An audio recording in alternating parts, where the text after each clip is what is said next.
एक बताया तुमको नॉर्मल प्रॉफिट जहां पे क्या है टीआर टीसी के इक्वल है, और दूसरा बताया सुपर नॉर्मल प्रॉफिट जब TR is greater than TC है। ठीक है, जब टीआर इक्वल टू टीसी है तो ऑलरेडी हम जानते हैं कि टीआर अपॉन आउटपुट और टीसी अपॉन आउटपुट को हम क्या लिख सकते हैं, एआर लिख सकते हैं और एसी लिख सकते हैं। इसका मतलब नॉर्मल प्रॉफिट में क्या हो सकता है, एआर इक्वल टू एसी होगा तब भी तुम्हारा क्या होगा, नॉर्मल प्रॉफिट होगा, या टीआर इक्वल टू टीसी होगा तब भी नॉर्मल प्रॉफिट होगा। Same like that super normal profit में एक टीआर ग्रेटर देन टीसी है तो इसमें हम कह सकते हैं सुपर नॉर्मल प्रॉफिट में क्या AR is greater than AC होगा तब भी तुम्हारा क्या होगा, सुपर नॉर्मल प्रॉफिट होगा।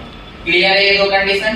ठीक, अब आगे देखो, इस ग्राफ में अगर देख रहे होगे तो एक टीआर बना है और एक टीसी बना है कि नहीं, लेकिन जीरो से क्या स्टार्ट हुआ है, टीआर। अगर देखोगे जीरो से तुम्हारा टीआर गया और टीसी जो है तुम्हारा चेंज होते हुए गया। ठीक है, टीसी क्यों ऐसे यहां से स्टार्ट हुआ है, जीरो से नहीं स्टार्ट हुआ है, क्योंकि हम सब जानते हैं टीसी किसके इक्वल होता है, TC equal to TFC plus TVC है कि नहीं। यानी फिक्स्ड कॉस्ट की वैल्यू जुड़ी हुई है तो फिक्स्ड कॉस्ट की वैल्यू हमेशा रहती है। अगर यहाँ 15 है फिक्स्ड कॉस्ट तो देख रहे होगे, इसीलिए हमारा टीसी क्या है वहां से स्टार्ट हो रहा है। ठीक है, अब क्वेश्चन ये राइज होता है कि इसमें से प्रॉफिट कहां हो रहा है, हमको बताओ प्रॉफिट कहां हो रहा है, कैसे पता करेंगे। प्रॉफिट हो रहा है डी पे। ठीक है, डी पे। क्यों डी पे प्रॉफिट हो रहा है, समझो ध्यान से। प्रॉफिट सिर्फ डी पे नहीं आ रहा है, प्रॉफिट ये पूरा पोर्शन हमारा क्या है, प्रॉफिट है। इसके पीछे का रीजन क्या है, अब तुम देखोगे टीसी और टीआर के ग्राफ में तो यहाँ देखो टीआर जब किससे ज्यादा हो, टीसी से ज्यादा हो, तो कौन से पोजीशन में टीआर टीसी से ज्यादा है, तो इसके पहले देखोगे ये टीआर का ग्राफ है और ये नीचे टीसी का ग्राफ ऐसे जा रहा है, दिख रहा है।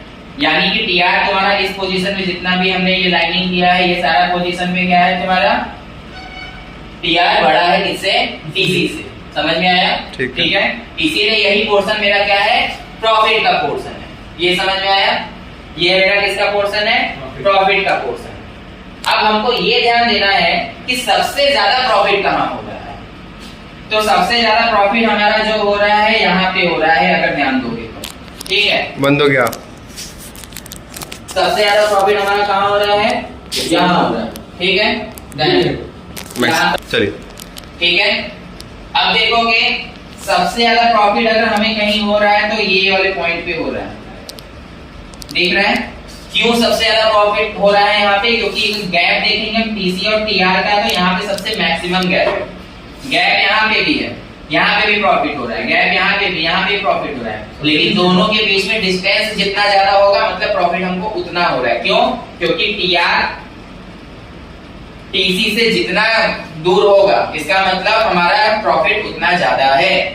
ठीक है, अब इस पोर्शन पे अगर ध्यान दोगे तो यहाँ पे मेरा क्या है, टीसी ज्यादा है, टीसी ज्यादा है तो ये कौन सा पोर्शन है मेरा, लॉस का पोर्शन है। ये मेरा कौन सा पोर्शन है, ये मेरा ये भी लॉस का पोर्शन है। ठीक है, लेकिन ये क्या है पूरा, ये पूरा मेरा प्रॉफिट का पोर्शन है। ठीक है, अब जहां पे भी मैक्सिमम प्रॉफिट होता है वही पॉइंट तुम्हारा, वही क्वांटिटी तुम्हारा क्या होता है, प्रोड्यूसर इक्विलिब्रियम। क्या होता है, प्रोड्यूसर इक्विलिब्रियम। यानी प्रोड्यूसर जो होता है अगर ये 4th यूनिट पे उसको मैक्सिमम प्रॉफिट हो रहा है तो इसी यूनिट या इसी क्वांटिटी पे हम कहेंगे कि जो प्रोड्यूसर है वो क्या है, इक्विलिब्रियम स्टेट पे। ठीक है, इक्विलिब्रियम स्टेट का मतलब या प्रोड्यूसर इक्विलिब्रियम का मतलब कि वो लेवल जहां से प्रोड्यूसर ना तो आउटपुट को बढ़ाना चाहता है क्वांटिटी को, ना ही क्वांटिटी को क्या करना चाहता है, घटाना चाहता है।